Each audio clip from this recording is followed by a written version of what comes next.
Good afternoon, everyone. Welcome back to AVX Live. I'm Joe Gilderson, President of Corporate Audiovisual Services, and I'm joined by our co-host and creative director, Ryan Finch. Hello, hello. I hope everyone is staying cool today. It is a hot one. That is what I have heard, but I have not really left this small space today. So I'm going to be honest, I haven't left the house either. So just going by what I hear. Yeah, I don't even hear that, and I don't even get that kind of information in real time. It's only when I leave that's when I find out what it's like outside. But either way, hey, listen, it's been an exciting and busy time here at Corporate AV in the last week since the opening last Wednesday in New York. You know, we've certainly seen a large uptick in calls and contacts and scheduled events, and it's really for both virtual and in person. Definitely a lot more of in-person discussions happening right now. So we're happy to be active and in discussion, doing the things that we love to do, which is part of the reason why we wanted to have today's guest as part of the show. There's so many different discussion points with our event venues as they're dealing with this opening that it made sense to have a hotel general manager to discuss them. I mean, why listen to us if you can talk to an expert? So we brought an expert in. But before we get there, Ryan, maybe you should just give everyone the ground rules and tell them how they can be part of this. That's right. Well, every Wednesday, 1 o'clock, just like we've been doing for the last, believe it or not, 16 weeks. This is episode 16. I can't even believe it. Yeah. So please, if you haven't done so already, subscribe to our YouTube, like our Facebook, like our LinkedIn pages, give us a follow. And then as far as this video goes, like, comment, share, subscribe, all the above. Super helpful and much appreciated. And of course, if you have any questions, drop us a comment on whichever channel you're watching, and we'll bring it into the show and try to answer it live. Now that sounds fun. I mean, but keep it clean, all right? Because this stuff's being recorded. We can't have any problems. That's all I'm going to say. It's all public. That's all I'm going to say. It's public. Okay, so let me tell you about today's guest, Kevin Johnson. So Mr. Kevin Johnson currently serves as the general manager for the Sleepy Hollow Hotel and Conference Center, formerly known as the DoubleTree by Hilton in Tarrytown. His journey with the hotel began in 2007 in Dallas, Texas, at Hilton's Revenue Center as revenue manager for the hotel. In 2009, he moved to Tarrytown in New York and continued at the property level as revenue manager, and shortly after was promoted to director of revenue and IT management. In 2011, Mr. Johnson was promoted to assistant general manager with responsibilities for human resources, IT, and revenue management. That kind of sounds like all the hard stuff. In 2017, Kevin began his tenure as general manager for the hotel. Hotel is beautiful, as you can see in the picture. Over the past 12 years, Mr. Johnson has worked with several charitable organizations, inclusive of serving as board member for April's Child and Gift of Life, as well as a member of Elmsford Rotary. Mr. Johnson is also currently serving as vice president of the Westchester County Hotel Association. So please join me in welcoming Kevin Johnson. Hi, guys. Good evening, everyone. Good afternoon, everyone. How are you? Doing well, thanks. Good to see you. Good. Joe, Ryan, thanks for having me on. Absolutely. Well, this is a busy time for you, I would imagine. It's busy in every sense of the word. I wish the busy was because we had a lot of business, but nevertheless, it's busy. Well, I have a feeling that that's coming quicker than you may think. So. Yeah. There are already some indicators out there showing that things are starting to move in the right direction. The scale is starting to tip in that direction. So we hope that continues through the summer months, and we have a great fall. Yeah, I mean, we're obviously hoping the exact same thing, and we're having a lot more discussions. I think people are trying to feel it out and figure out what directions they're going, and and that's a good thing, I think, for all of us. So yes, definitely. But I guess just to get started, it kind of seems like you've been in the hospitality world for quite a while at this point. So how did you get started in the hotel business? So yes, I've been in the hospitality world for quite some time. I literally got started in hospitality and ground transportation back in the Bahamas. Of course, you can tell from the accent, I'm an island boy, hail from the Bahamas. but I was a tour guide, ground transportation operator for quite some time. And in 1999, Hilton decided to open a property in Nassau, Bahamas. I went and applied, and I got the job there as a bellman, starting there in August of 1999 to be exact, and worked my way up through the ranks. By 2007, I left there as the director of revenue management. Went to work in Dallas, Texas at the Hilton Corporate Revenue Center. Worked there for a year, then got the job offer to come here in Tarrytown as the revenue manager for this property, which was then the DoubleTree by Hilton under Rich Friedman, the former general manager at the time, and worked my way through the ranks here to now taking over from him in 2017 as general manager. So I've had a very extensive career in hospitality, coming from ground transportation all the way through hotel management. You know, that honestly, it sounds like there's a movie coming. Maybe J-Lo or Beyonce is involved. But I think it's going to be called From Bellhop to General Manager. Yes. You know what? I'm still about that. I might start writing that novel so they can make it to a movie. I mean, it sounds pretty interesting to me. It is interesting. Yeah. Now, Kevin, out of curiosity, what was it that brought you to New York from Dallas? I have been to Texas a few times. I did find it very lovely. But I'm curious to know what brought you this way. Well, I guess, Ryan, the bigger question would be what I get all the time when I tell people where I'm from. The bigger question is what brought me from the Bahamas to the U.S. to begin with. Fair.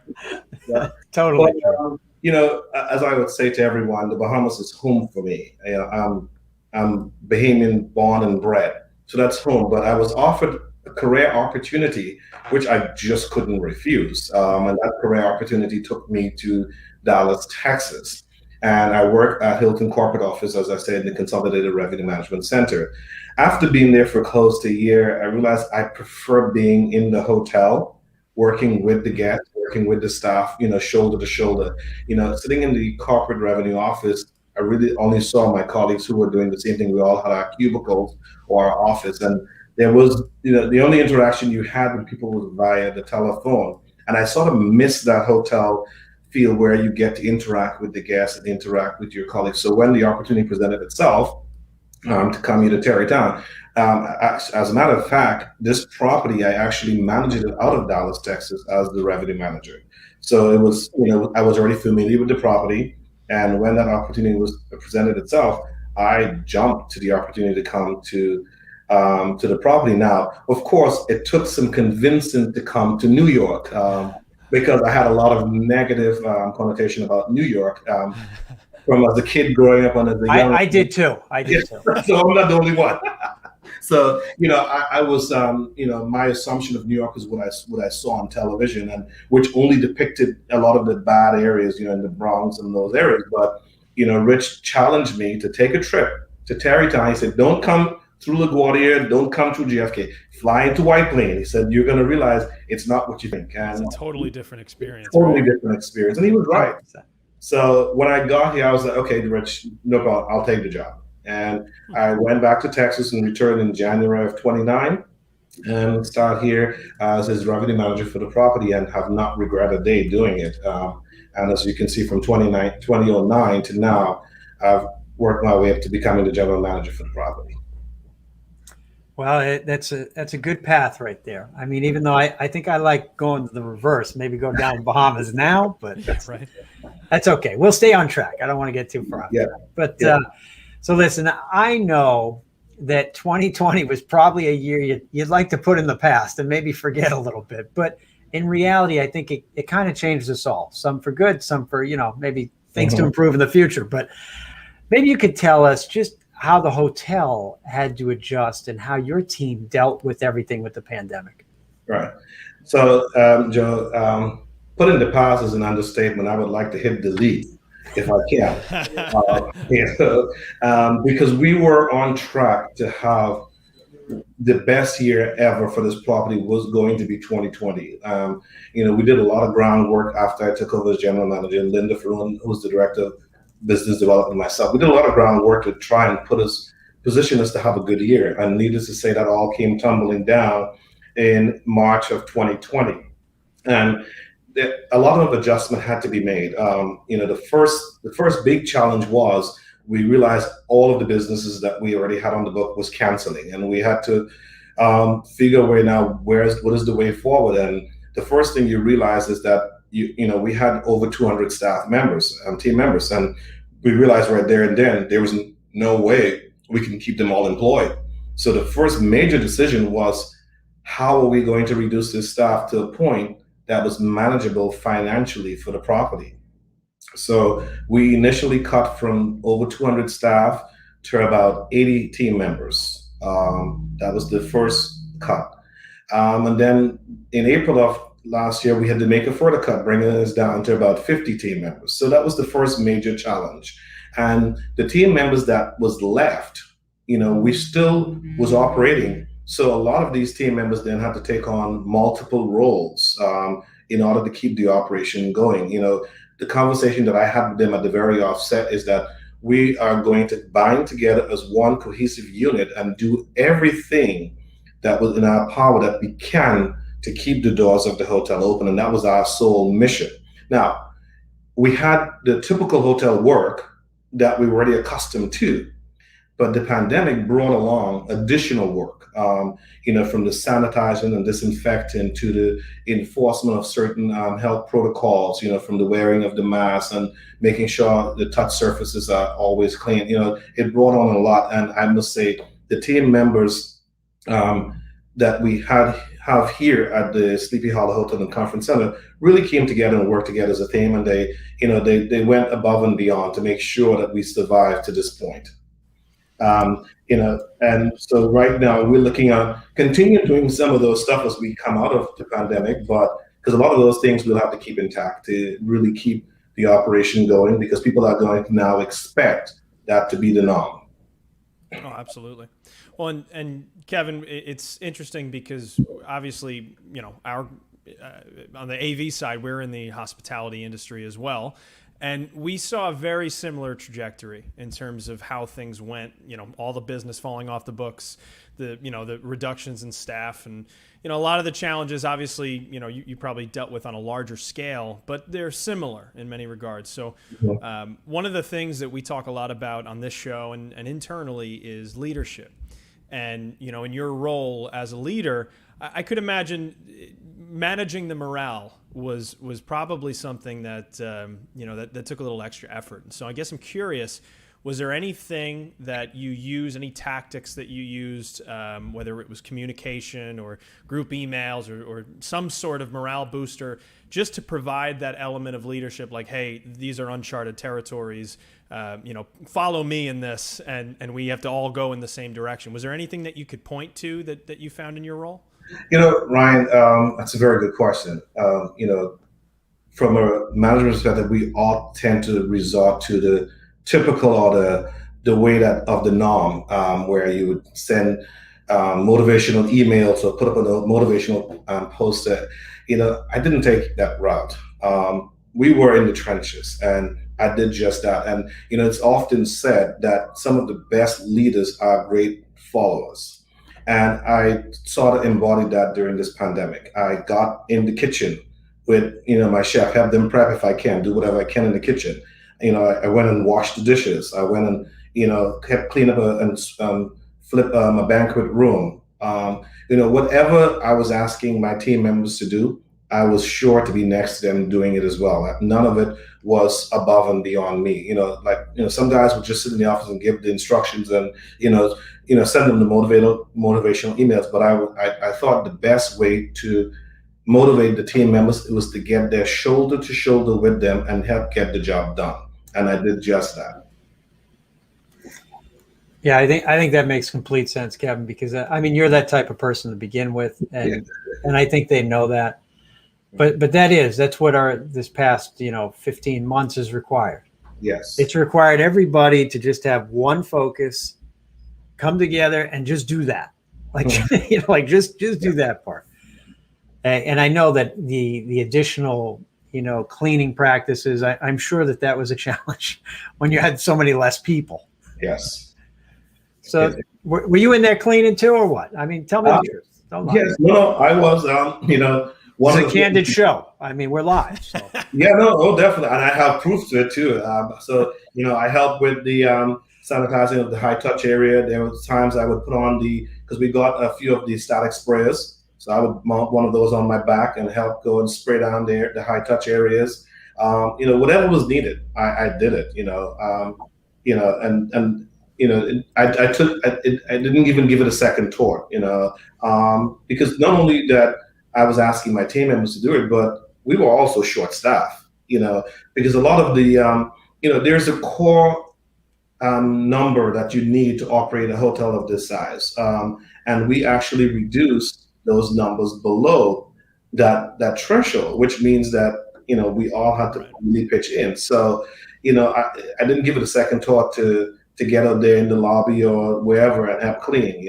The only place I did not go to do any cleaning was actually in the physical guest room, although I did go and have started, because any guest room during the height of the pandemic that was occupied for more than 2 days, when that guest checked out, we went and we sprayed that room down with the electrostatic spray. So I would go and help with that, but I didn't physically clean the room. But yes, I did do my part to help with the guest room as well. Okay, that's good to know, because I'm going to fill that out on one of the survey cards. I'm going to specifically request you. I can see you doing that. Well, either way. No, I know there's a lot of things that you had to do and make adjustments, and that's, that's what building a team and keeping people together is all about. So that's pretty good. But I guess the question is, the next step. Like we're having these discussions with people about them coming back safely to meet in person, and we've done a number of events where there's some sort of combination of in person and online. So we're calling that a hybrid event. Most of them went out of their way to make it safe. I have been to another event that was really questionable. I got to tell you, that was personal, not work related. But as soon as I got in there, I said, I don't know, this doesn't feel that safe, So I guess the question is, how is the Sleepy Hollow Hotel and Conference Center going to handle this and make people feel safe for the in-person? Yes. So there are a couple of things. First and foremost, last year we signed on with the rest of a lot of the hotels in the Westchester County area to be a part of the Westchester with Care initiative, which help promote the fact that we take your health and safety seriously, and that we are going to go above and beyond to make sure that you see and feel that. So, the hotel has hand sanitizing stations throughout the hotel, and they will remain up indefinitely. There's no need to remove them. We will still maintain the cleaning protocols to make sure that once a sleeping room is clean, we would then go through what we call the final touch, where the room attendant will go back into the room with Lysol or some other disinfectant or product and do what they call the final touch, where that is the last thing that touch the surface, so that when you walk into that room, no one else has touched any of the surfaces before you did, because it was sanitized right before or disinfected right before the room attendant walked out. In our public spaces, we're still maintaining the every 2 to 3 hours interval of just wiping, sanitizing, and disinfecting the surfaces, in particularly the high touch areas. The meeting rooms, the function rooms, once the guest checks out of those rooms, they are then broken down and sanitized as well, and that will continue. As much as we can, we are still encouraging people to wear masks. Our team members are still wearing masks, despite the fact that the CDC has announced that we no longer need to, but we are still wearing it as much as we can, and we are encouraging our guests to wear it. If they've been vaccinated and they don't want to wear it, that's fine, but we're still asking persons to wear masks, just so that we can demonstrate to the general public that we are still keeping their health and safety as a priority. And as you go into all of our back of house areas, the same protocols are applied there, where areas are sanitized and disinfected on a regular basis every 2 to 3 hours. And we will maintain that throughout the hotel. At this point, we've become so accustomed to doing it that we see no other way to do it than to continue doing that. Well, absolutely. No, and those things all go a long way. I know, for myself personally, I had to do some traveling, excuse me, during the height of the pandemic, and a lot of those were in other regions. But that visibility, because obviously perception is everything, Yes. right? So that visibility of seeing that my health is being taken into account is important from a consumer standpoint. I guess what I'm curious about is from a meetings and events standpoint, from a gathering standpoint. Is it just a lot of different looking floor plans, or are there any different thought processes that go into how we come together in groups inside these spaces? Right. So prior to the 19th of this month, any event that we had, whether it was a meeting, a wedding, whatever, we enforced the socially distance standards. With the new guidelines that have been released, if persons are vaccinated and or had a negative test, they're allowed to now interact with each other. We are still going to recommend social distancing throughout our events. So we went from a room that may have had a capacity of 200 persons to now only having a capacity of 100 persons, because we've taken consideration to try and socially distance. And as we roll back, as some of those restrictions are rolled back, we are still going to push to keep some of those intact, because it just makes good sense. Because while you and I may be comfortable with the situation, Joe may not be, and if he wants to attend the event, we want to be able to appeal to all. There you go. We want to appeal to all persons to let them know that we're taking into consideration everyone. So I like the fact that we still have the ability to do that, and there are persons who are still willing to follow those protocols. So yeah, we have socially distanced. So rather than having a table of 10, have a table of 5 for your rounds, and that sort of stuff. We even got to the point where we actually did two weddings that we actually had to do the pod dancing squares, throughout the room. So rather than having one massive dance floor, we did these little squares, and you had to stay in that square with the person that you were sitting with. But even as we go back to now, we can actually have the large dance floor. We are doing all of the screening prior to that event. So as you come in, we inquire, certain things. Have you been vaccinated? If you have not been vaccinated, do you have a negative COVID test? Because one of those things is required for an event of a certain size. And once we have that, we also inquire: have you visited? Have you traveled outside of the country within the last 14 days? All of the typical questions that would be asked. Right. We will continue to do that until we are told that we don't need to do it anymore, and that will help us to facilitate a safe environment for all of our meetings.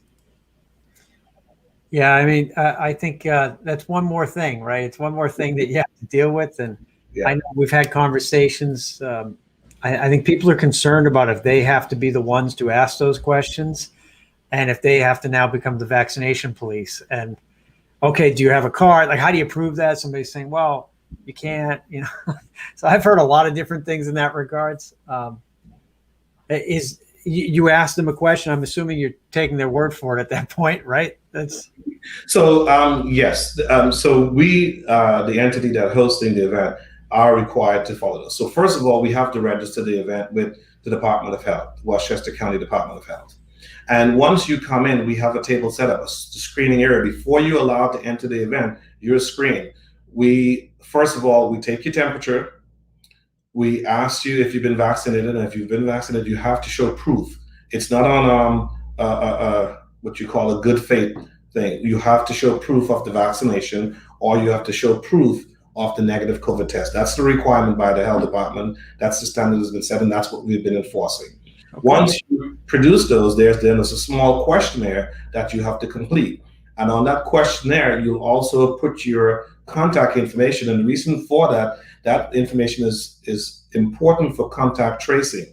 So at any given point, if there's an issue, the health department will come and ask, well, I need to know who attended the event on this particular date. We have to produce that information. So we give them those forms that have been filtered and complete by the guests when they come in, which also we would then note on there what their temperature was at the time that they arrived to the event. All right. So they do have to supply some sort of proof. And Yes. so people should be aware of that, whether they take a picture of their card. I know a lot of people are afraid of losing it, or lamination if there's going to be some future booster. There's a whole bunch of ideas out there right this second. But Yes. even if they took a picture, would that work? I guess it would, because as long as they have identification on them to verify that the name that appear on that card, it's them. I have not heard about any fraudulent cards of the year as related to the vaccination. So I guess I might hang around the wrong people. You got to keep that in mind. So so as long as we can verify that is the individual that is showing the photo, and I'm sure that's usable. That makes sense. Wow, that's good, because that's one of those things that I was kind of curious about how each of the venues were going to deal with it. And being a hotel, you guys have usually the first responsibility as opposed to like just a catering hall, or Yep. But this kind of leads into our area of the event too, Mm-hmm. in the sense that you had people in pods. Some people are comfortable, some are without masks, some are with masks. There's a lot of variables right now. So I guess the question is, how do you think technology is now going to play into your guests and your meeting clients' experience? I mean, is that something you can accommodate, a hybrid meeting? Well, I know here at our facilities, we can, with the help of an AV company like yourself, we can definitely do it. And It's a shameless plug. I'm sorry. We appreciate it, though. But the thing about it is, this is not something that we have not done before. I mean, we've had the days of doing conference calls or doing video conference calls, and it's essentially utilizing the same thing. You're just now making it a lot more interactive, which means that you have to apply a little bit more of technology. But the technology is there; it existed for a long time. And I think it's just a way of finding to get creative with it so that it works to your benefit. And I think to have a hybrid meeting especially for those persons that are not comfortable, it is definitely the way to go. And the one thing that I also realized too with it allows you to even accommodate a lot more persons, because and it does save the companies money as well. So rather than bringing 100 persons down to Tarrytown, the key persons might be in the area. They rent the space, they have you come and set up, and the other persons can be at satellite locations, or they can be at home or in the office, and they all can join, they can all see each other, they can all interact with each other. I think it is definitely the way to go. It allows you to be a lot more creative with these meetings. Persons like yourself can put a lot of that technology skill to use to help them make their meetings that much more creative, but also interactive, getting more out of the meeting. So it's not just somebody come in and sit down and listen to somebody speak, and halfway through the speech, they fall asleep, or, they got distracted with the telephone. You find ways to make it creative and interactive so that they are engaged throughout the event. Oh, absolutely. And it's funny you say that, we've done this before. We actually have been saying that for a while. It's that, it's not really hybrid as this new concept. It's just the new hybrid. And yes. So that's kind of what we've been talking about. Obviously the conference calls, dial-ins and things like that, they certainly have been happening for a long time. Yeah. It's interesting that you use the point more interactive. Right, because that's on the technology side. A lot of what we're seeing is it's not good enough to just have a you can hear too, you can see too. We have to look at the audience that's not there as as really just as important as the audience that is there. So again, from a technology standpoint, there are certainly things that we're going to need from you, and from a hotel property, but I suspect that they'll probably be the same, as they were previous. I mean, would you agree? Yes, for the most part. And it's funny you should make that point. There was another AV company that over the years, I've been saying, look, guys, you have to step up your game. And this is before the pandemic. You have to offer technology that engage people, make it interactive, Right. make them want to purchase it because you're offering them something that they just can't go home and do. Like you said, I can go home and I can get on Zoom or I can get on a WebEx call, where I have audio and I have video, but it's when you add those added features that make it personal for that client that gives you the edge over everybody else. And I think, that's something that you guys have done. And I've worked with Joe many times here. And, it's one of the things that I know why some of the clients that we have always wanted to go to corporate AV, because you always try to keep the new edge, keep that added edge there to keep your audience, whoever's viewing on the other side, engaged. So yeah, it's the new hybrid, but it's been around. We just now have to find a way to make it even work more for us. Yeah, you're 100% right, because the reality is we've always had people either be in another location coming in, or we've sent it out to them. Yes. It is more interactive, yes, in the sense that literally we have a person standing in the room, and now we're going to the person who's online, and then we're switching back, and then we're going, which is just part of the scene right the second. Yeah. Whether that stays or not, to be determined, I would say. But one of the things I am hearing that may apply on your end is that I think a lot of the people who are planning are looking to they might be looking to create two different experiences, because remember, they got to charge money for it. Somebody eventually has to charge money for this stuff. So I know everything was free for a long time, but eventually people got to be paid. So that in-person experience then can become really something special, right? Yeah. Whether it's food or it's something else. And I didn't know if that's kind of come up yet, or if that's in the discussions for you guys. Yeah, for us, even with the food, I mean, we started a long time ago. One of the big sellers for our events was to have buffet lines. But the buffet lines are now gone. They still exist, but they exist in a new environment. It's a served buffet, so you can still see the food items. You just can't reach out and touch it. Someone is behind there serving it for you. So the whole food services has changed. We've changed a lot. One of the things that you touch on there, somebody has to pay for it. The one thing that we have not mentioned, all of these protocols that have been put in place, all of these changes came with additional costs. But we've been trying our best to keep the cost to the client the same. So it means that organizations like us and like yourself is eating some of these costs to actually make this thing available, but it is the price to pay to get the business back.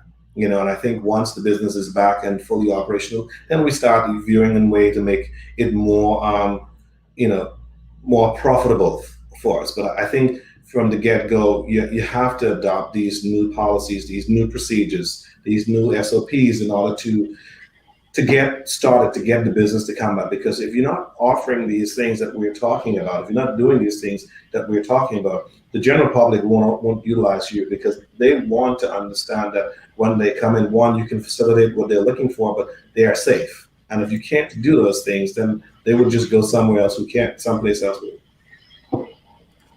No, I think you're right. You're addressing it from a priority standpoint, and keeping people safe and feeling safe, I think has to be step number one. Yes. And then, but having the technology, you're now opening the door for them to be creative, and they can do anything that they actually dream, which is you have the resources. And I think that's the bottom line, because not every venue does. So that is definitely a good thing. You touched on a point there about the additional SOP, the procedures and cleaning.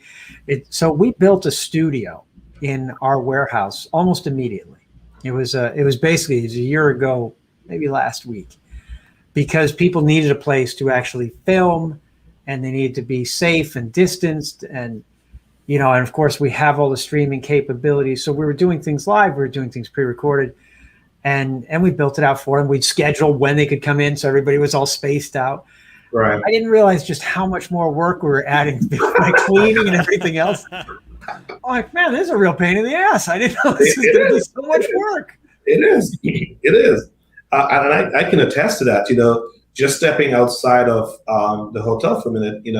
At my church, I am responsible for the AV department, well, AV and technology department.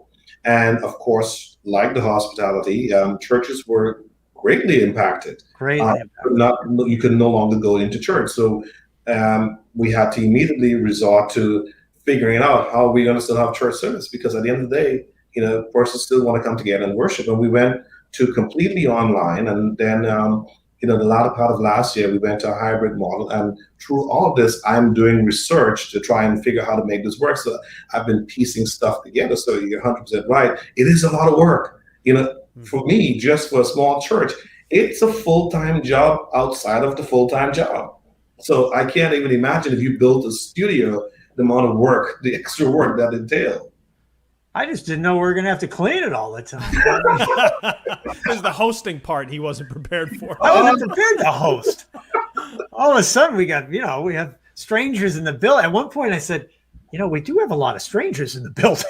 Well, I didn't really consider that for a minute. That's right. Yeah. But everything worked out beautifully. Now, Yes. I'm happy to say that at this point, we now need the space so we can prepare for in person.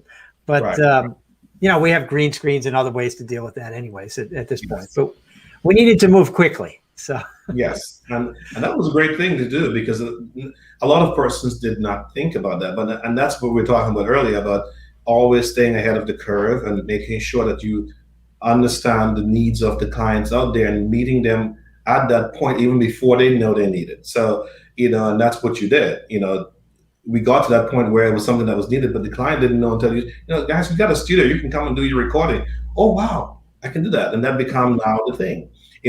The thing that we have to understand about all of these policies, procedures, and these things that we've put into effect in order to get through this pandemic, it's something that, when I was back in the Bahamas, when I was involved in industry training, we used to teach this a lot, is that, your customers, when they arrive to you, they come expecting the core value of service, whatever that is that you're offering.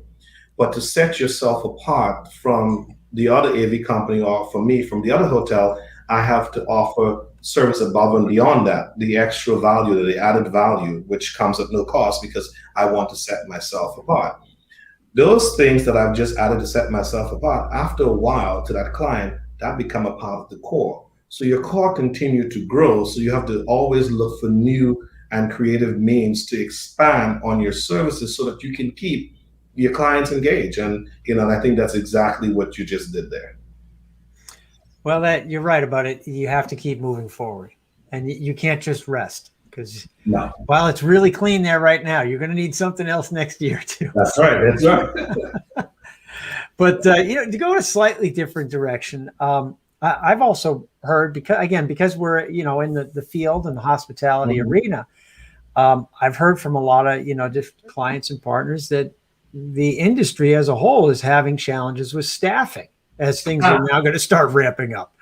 So how do you anticipate ramping up the hotel and conference center? That's a very good question. And yes, there's a massive challenge with getting staff. And we've tried almost pretty much every trick in the book. Doesn't work. Oh yeah, I'm just going to stay home and collect unemployment. I can make more sitting at home.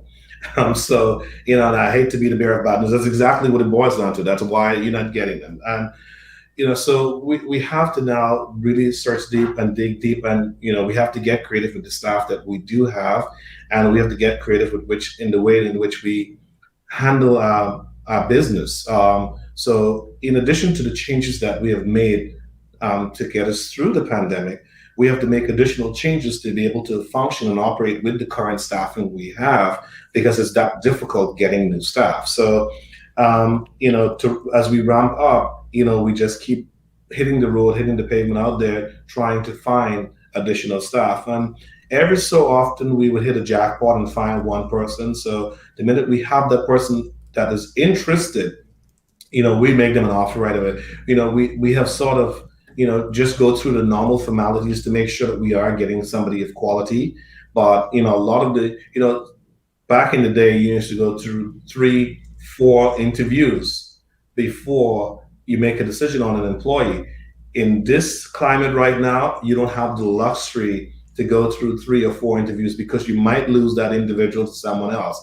So, the minute you had that first encounter with that potential employee, if they have some of the basic fundamentals or the foundation intact, you just make a decision to bring them on because you need that body. It's about having the bodies right now. Back in the day, it was about finding the right personnel, but we need the body in order to ramp up. We're in a very dynamic environment.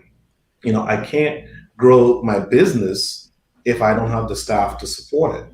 So I almost have to grow staff and then grow business because I need to have the staff in place as the business grow. Unfortunately, it can't work the other way. I can't grow the business and then find the staff because it just won't work. And I'm going to just piss off a client who's now going to go down the street to somebody else. So it is very challenging, extremely.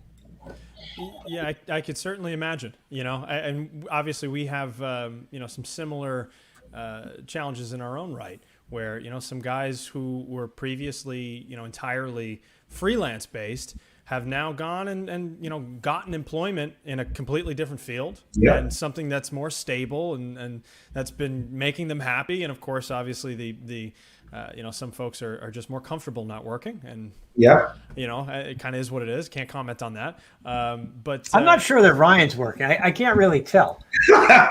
It's like he's in a barn all the time. So I wondered about that when I saw the background. I was like, "What barn is he in?"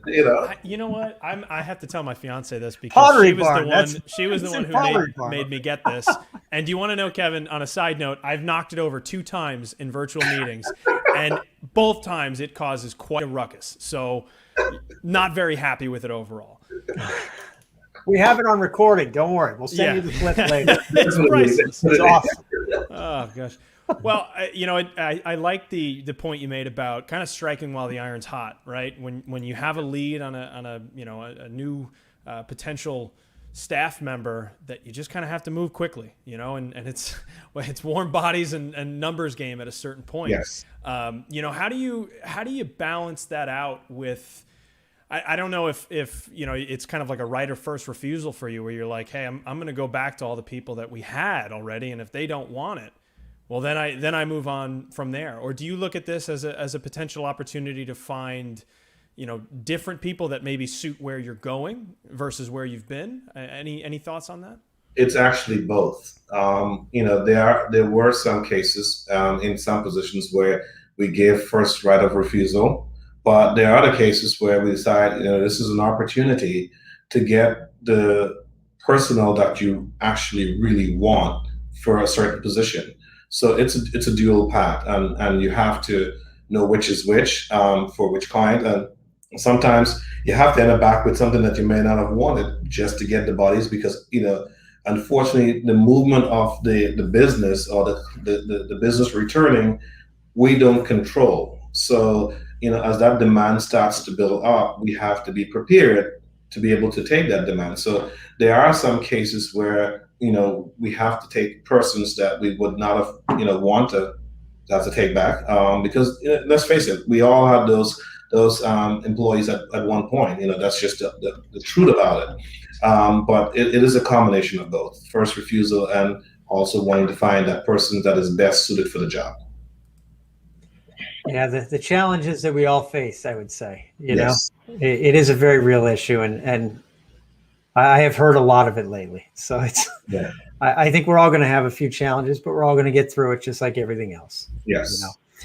And that, the message you put out to your team and getting shoulder to shoulder with them, I think that's what it's all about. Like that's how you come through things and you get better and you come out on the other side. Yeah. Since we're about 45 minutes, I guess I got one other question because we want to try to, send people your direction and make sure that they're getting out to see all these changes that you've implemented, But as we're wrapping up, what recommendations do you think you could give to our audience when they're booking hotel rooms or meeting spaces in the next few months? Recommendation, I can speak definitely for the area of Westchester County because I'm very familiar with a lot of the general managers in the properties. And the one thing that I can say about this area, you don't have to feel wary about booking in this area. I think all of the hotels in this general area have gone above and beyond to ensure that the facility is clean, sanitized, and disinfected to the highest standard to ensure your safety. A lot of the properties have made sure that they went in place and put in certain protocols that will actually remain a part of the SOP for that property for years to come, so that we can ensure that we maintain guest safety at a higher standard. And I think that that speaks also for the entire Westchester County, because not only the hotels that are part of the Westchester with Care initiative, there are a lot of organizations like yourself and other companies that are part of that initiative as well. And I think that in itself really put the general public at a bit of ease. That takes one thing off of their plate. If they know they're coming to a general area where their safety and health and well-being is priority, that should put them at ease, and we shouldn't have a problem. So I'm saying to everyone, that for us here at the Westchester, the Sleepy Hollow Hotel and Conference Center is priority. And feel free to give us a call. We're welcome in the business, and you can always come in at any time and see some of these protocols in action. Whenever we're doing an event, you can see that we actually doing exactly what we say we will do. I think that's a good start if you're doing what you say you're going to do. That's right. That's not part of the extra value stuff, is it? I mean, no, that's just something that we do.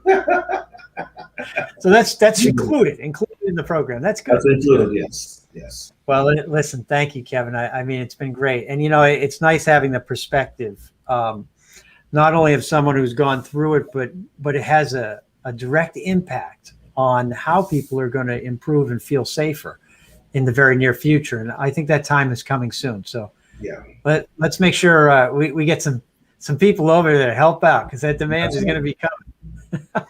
So listen, thank you again, Kevin, for your time. We wish you continued success at Sleepy Hollow Hotel and Conference Center. And I have a feeling we're going to be seeing you fairly soon.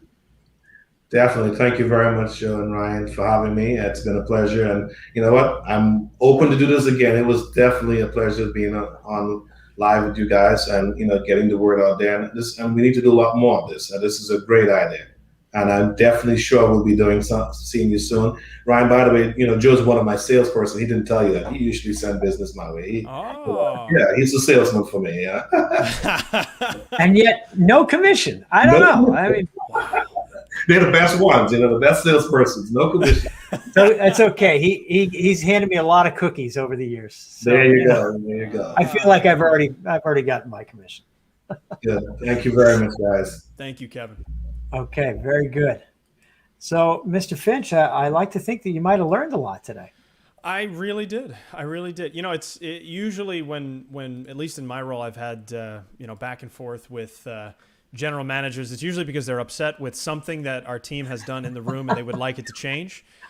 So it's nice to have a conversation with Kevin and hear about the perspective and the things that I don't actually get to hear on site. So I found it valuable. Well, that's good. I mean, I think we covered a lot of different things. Obviously, we're talking about being safe, but let's start from the leadership perspective first.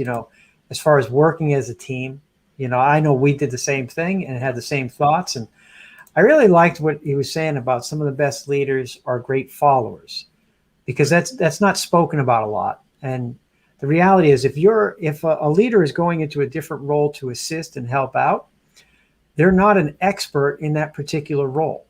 Right. And so now they do have to listen to someone else, but you're doing it together. And that's the most important thing, really. But I mean, we talked about going above and beyond and trying to make people feel safe, because that's the first step, is they have to think it's safe. Right. And then they can start to enjoy themselves and actually, be a part of whatever is going on that they're there for.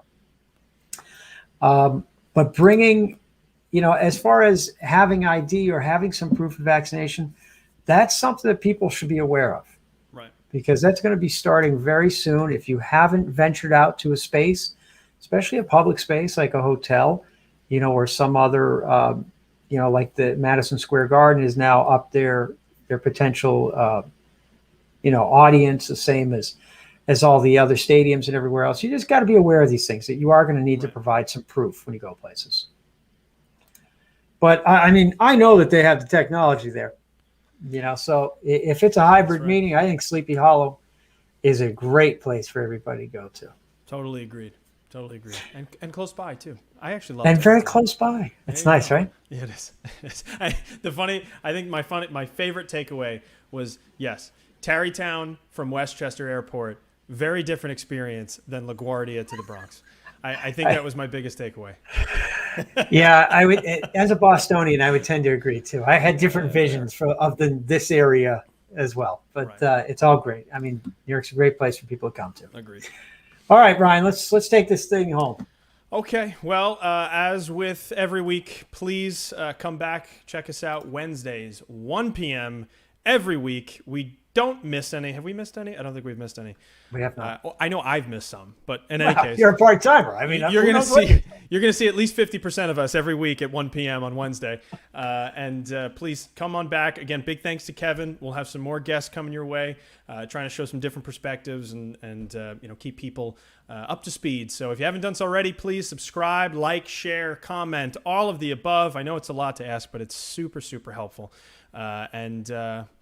Otherwise, I think that's all. That's all we got, Ryan. All right. We're done for today. Take care. Bye-bye. Ciao, ciao.